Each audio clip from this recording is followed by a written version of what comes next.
கடந்த ஆட்சி 4 வருஷம் நடக்கும் பொழுது இந்த பக்கம் இருந்தவர், இப்போ இருக்கிற முதலமைச்சர் என்ன சொன்னார்? கட்சி நிதிகளெல்லாம் எங்கே போகிறது? வெளிநாடு போயிட்டு வந்தீர்கள், நிதி எங்கே போனது? வெள்ளை அறிக்கை கொடுக்க வேண்டும் அப்படின்னு பதாகையெல்லாம் தூக்கி போராட்டம் நடத்தினாங்க. வெள்ளை அறிக்கைலாம் கேட்டாங்க இல்லையா? இவற்றை அதே வெள்ளை அறிக்கை கேட்டோம்னா அது ரகசிய தகவல், யாருக்கும் வெளியிடக்கூடாது என்று சொல்கிறார். என்ன ரகசியமோ பாருங்கள். இப்படிலாம் கோல்மால் பண்ணுறாங்க.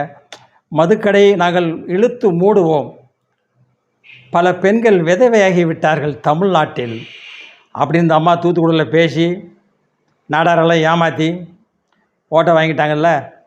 இது ஒரு பக்கம் இருக்குது. இப்போ இன்னொருத்தர் செங்கலை காமிச்சு ஓட்டை வாங்கிட்டார். எய்ம்ஸ் வராதுன்னாரு, அங்கே வேலை நடந்துகிட்ருக்கு. நீட் தேர்வு அறவே ஒழிப்போம் இந்த சென்ட்ரல் கவர்மெண்ட் அவங்க மாநில அரசுங்கிறத மறந்துட்டாங்க, அதுவும் வராது. இதுதான் இப்போ தமிழ்நாட்டினுடைய அரசியல் விளையாட்டுக்கள். வேடிக்கை பாருங்கள். பொழுது போகணும்ல, அவங்களுக்கும் பொழுது போகணும், வாங்குகிற சம்பளத்துக்கு வேலை பார்க்கணும்ல. 7-10 மாதம் இருக்குது.